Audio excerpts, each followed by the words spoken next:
ॐ सूर्यदेवाय नमः।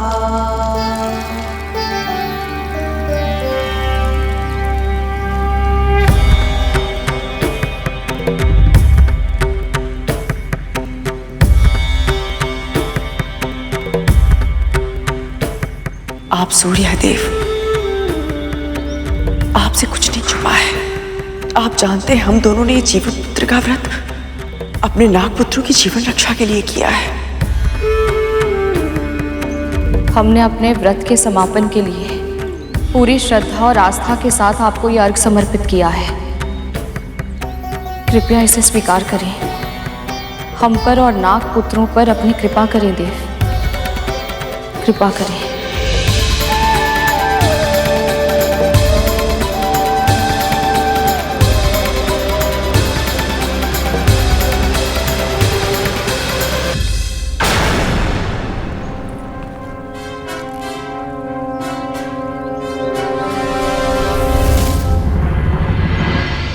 माँ, अब हम क्या करें? इनका व्रत तो लगभग संपूर्ण ही हो गया है। नहीं रहा, जब तक कार्य पूरी तरह से सिद्ध ना हो उसे संपूर्ण नहीं मानना चाहिए। अंतिम क्षण में कभी भी खेल पलट सकता है। अभी मेरी अंतिम चाल शेष है। अभी मेरी अंतिम चाल शेष है।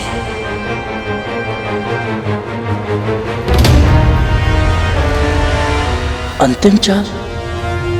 अब क्या करने वाली है ये?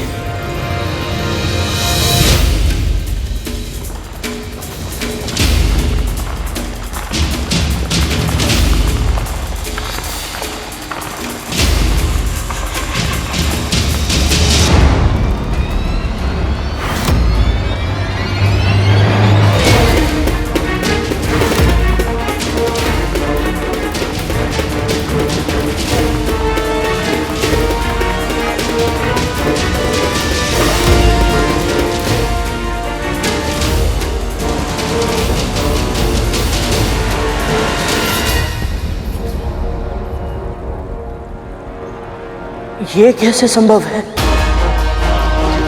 क्या संभव नहीं? गरुड़, क्या कह रहा है तू?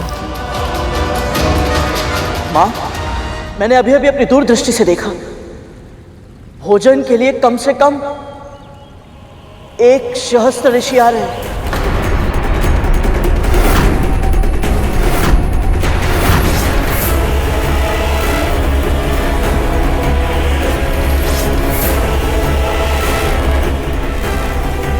गरुड़ सही कह रहा है माँ। हमें भी आभास हुआ।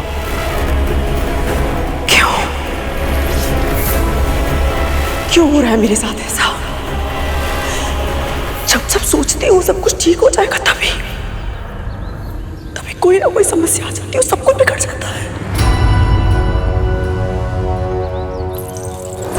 जब कोई तुम्हें मन ही मन कोस रहा हो तो अनिष्ट के सिवा और क्या हो सकता है? कतरू, विंता को दोष देना बंद करो दीदी।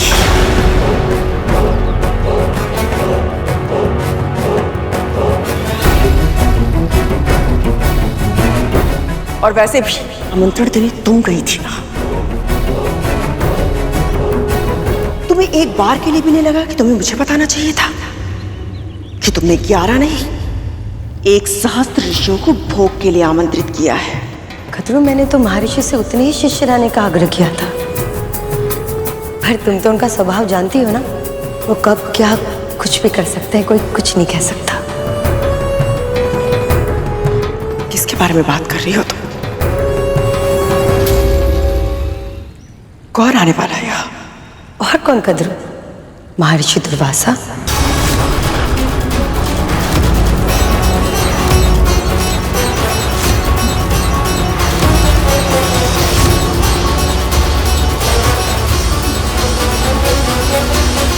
मेरी इस योजना से कैसे बचोगी कद्रू?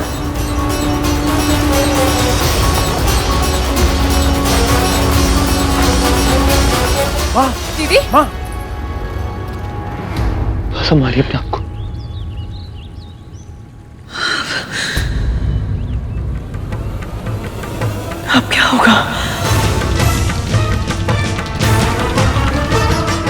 महादेव के रौद्र रूप का अंश है दुर्वासा। अभी हम ऐसी स्थिति में नहीं है कि हम उनका आतिथ्य कर पाए।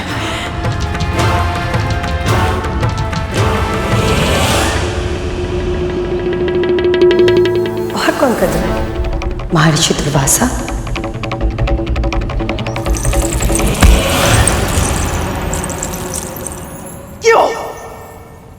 क्यों कर रही हो तुम ऐसा?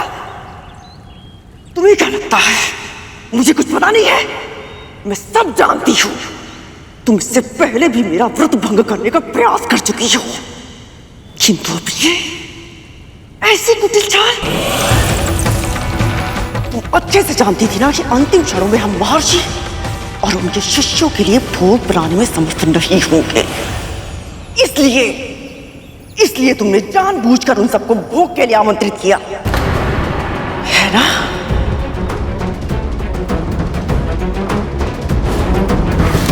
प्रणाम महर्षि। विंता और कद्रू, मेरी दोनों बहनों ने जीवित पुत्रिका का व्रत रखा है, उनके नागों की प्राणों की रक्षा के लिए। जो अभी मृत्यु शैया पर है, तुम मुझे भोग का निमंत्रण देने आई हो। तुम मेरी कृपा प्राप्त करने का स्वांग कर रही हो, जबकि सत्य तो यह है कि तुम मेरी क्रोध की अग्नि को भड़काना चाहती हो, ताकि उसमें कद्रू और विंता के व्रत का पुण्य जल जाए और कद्रू के पुत्रों की मृत्यु हो जाए। महर्षि, मैं वो इंद्र को दिए गए मेरे श्राप का लाभ अनजाने में तुम्हारे पुत्र को मिला, और बलि राज सिंहासन पर जा बैठा। तुम असुरों को यदि स्वर्ग में मिल जाए तो भी तुम्हारी कामनाएं कभी समाप्त नहीं होती, किंतु यदि तुम्हें लगता है कि तुम मुझे बहला फुसला कर मेरा उपयोग छल कपट के लिए करोगी, तो ये तुम्हारी भूल है दीदी।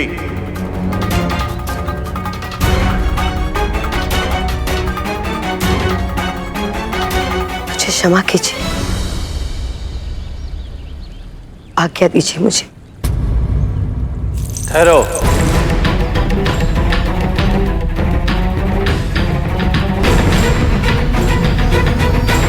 जी महर्षि। गृहस्थ जीवन जीने वालों के धार्मिक उद्देश्यों में उनकी सहायता करना एक सन्यासी का धर्म होता है, और मैं अपने धर्म से पीछे नहीं हटूंगा। इसीलिए तुम्हारे छल करने के बाद भी मैं तुम्हारा निमंत्रण स्वीकार करता हूं। पर स्मरण रहे, वहां मेरा आना श्राप का कारण बनेगा या वरदान का, ये तो महादेव शिव शंकर की इच्छा पर ही निर्भर करता है।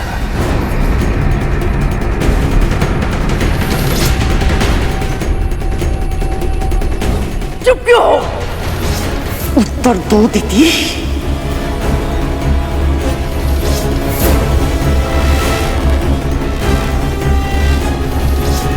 क्या लगता है तुम्हें कद्रू? इतने परम महर्षि मेरे उकसाने से भ्रमित हो जाएंगे? क्षमा कीजिए, पर यह समय इन बातों का नहीं है। कारण चाहे जो भी हो, सत्य ये है कि महर्षि अपने शिष्यों के साथ कुछ ही समय में यहाँ पधार रहे हैं। हमें उनके स्वागत की तैयारियां करनी होंगी। जानती भी है तो क्या कह रही है? कैसे करें तैयारी? कैसे करेंगे उनका स्वागत? वो भी इतने शीघ्र इतने सारे ब्राह्मणों के लिए व्यवस्था करना संभव होगा? मैंने तो यही सुना है कि महर्षि दुर्वासा को क्रोध अति शीघ्र आता है। यदि उनके स्वागत में हमसे कोई भूल हो गई तो? और अतिथि तो देवता समान होते हैं, और वो इस ओर आ ही रहे, तो हमारे द्वार से लौटने के लिए नहीं कह सकते।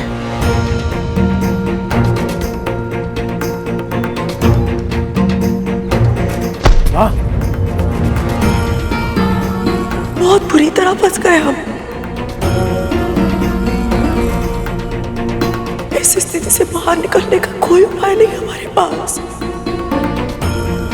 यदि महर्षि का स्वागत नहीं किया तो भी उनका अपमान होगा, और यदि स्वागत करने का प्रयत्न किया तो भी उचित व्यवस्था के अभाव में भी उनका अपमान होगा। कोई उपाय नहीं हमारे पास।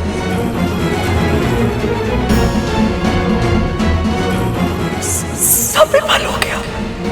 हमारे सारे प्रयास, जीवित पुत्र का व्रत सब विफल हो गया।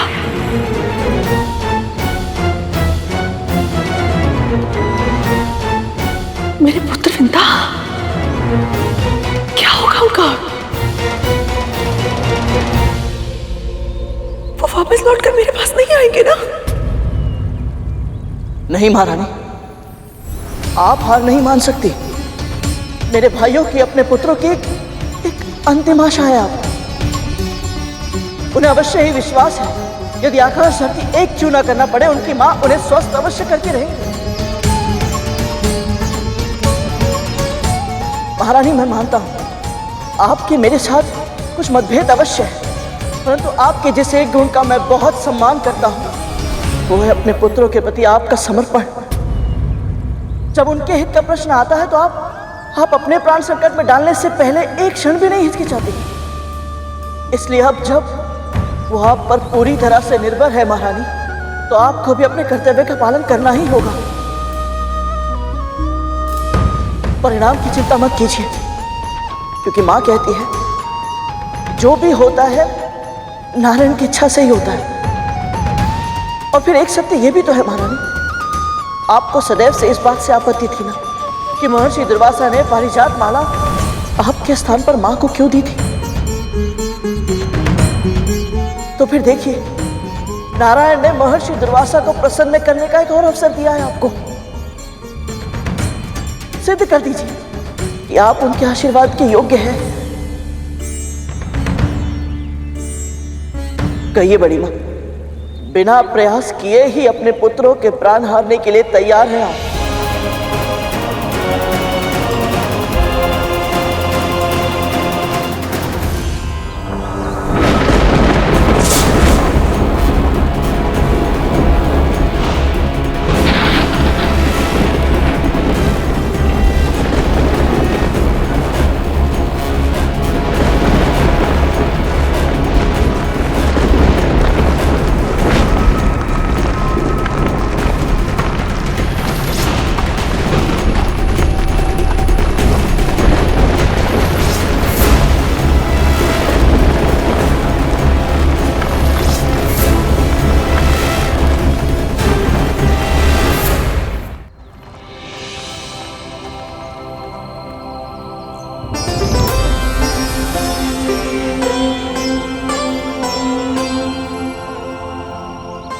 मैंने कभी कल्पना भी नहीं की थी कि आप जैसे महान ऋषि और इतने सारे शिष्यगणों की सेवा का अवसर मुझे मिलेगा। आपका बहुत बहुत धन्यवाद जो आप यहां पधारे।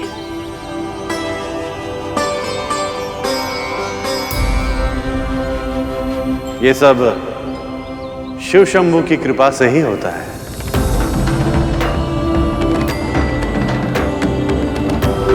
महर्षि, मेरे चरण धोने से पहले यदि आप भीतर प्रवेश कर गए तो मैं स्वयं को क्षमा नहीं कर पाऊंगा।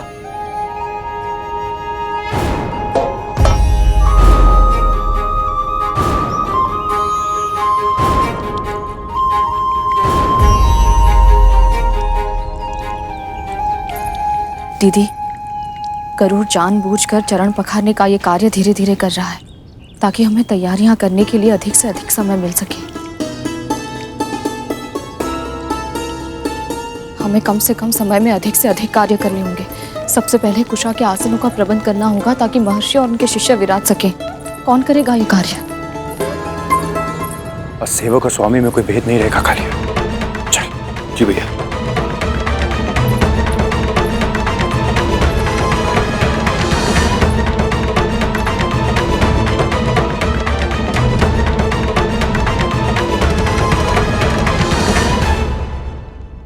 यहाँ तो इतनी सारी चींटियां हैं।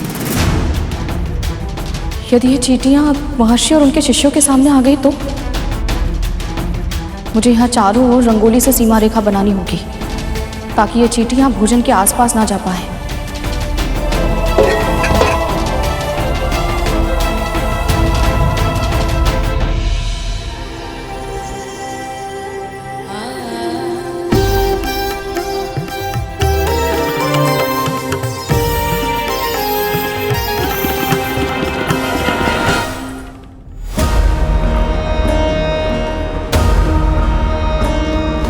जितनी शीघ्रता तुम कर रही हो उतनी शीघ्रता में कोई ना कोई भूल तुमसे अवश्य होगी। तुमसे और वो एक भूल तुम्हारे परिवार को नष्ट कर देगी।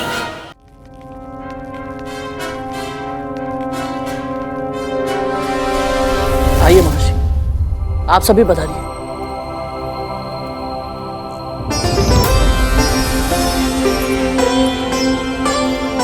इतनी शीघ्र इतनी बड़ी रंगोली बन गई? एक साथ इतने आसनों का प्रबंध कैसे हुआ?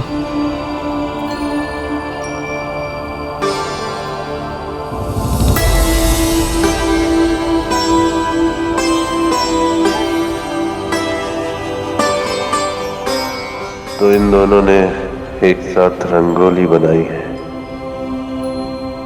वाह शिव शंभु, संकट के समय आपने इन दोनों बहनों को एक साथ लाकर ये सिद्ध कर दिया है कि आपके सृष्टि में कुछ भी असंभव नहीं। करूर, शीघ्र जाओ और सबके लिए फल और कंदली के पत्ते लेकर आ।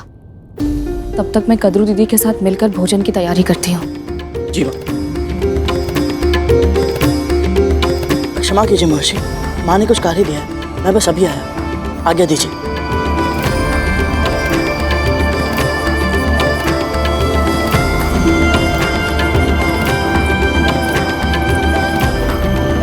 आप स्थान ग्रहण करें, हम आपके भोजन का प्रबंध करते हैं।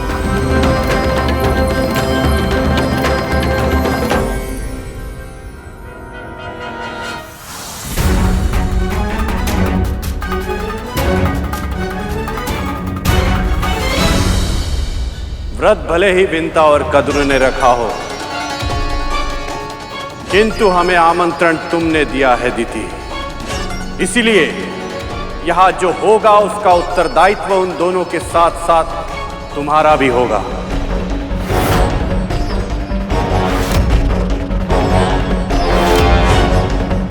हे प्रभु, यदि हम भोजन की व्यवस्था समय पर नहीं कर पाए तो ऋषि दुर्वासा के क्रोध का प्रकोप नाग भाइयों के साथ साथ हमारे जीवन पर भी पड़ेगा।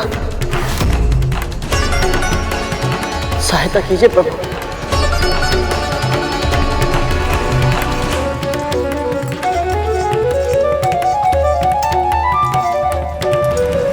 हे प्रभु, व्रत को सफल करने में हमारी सहायता करें।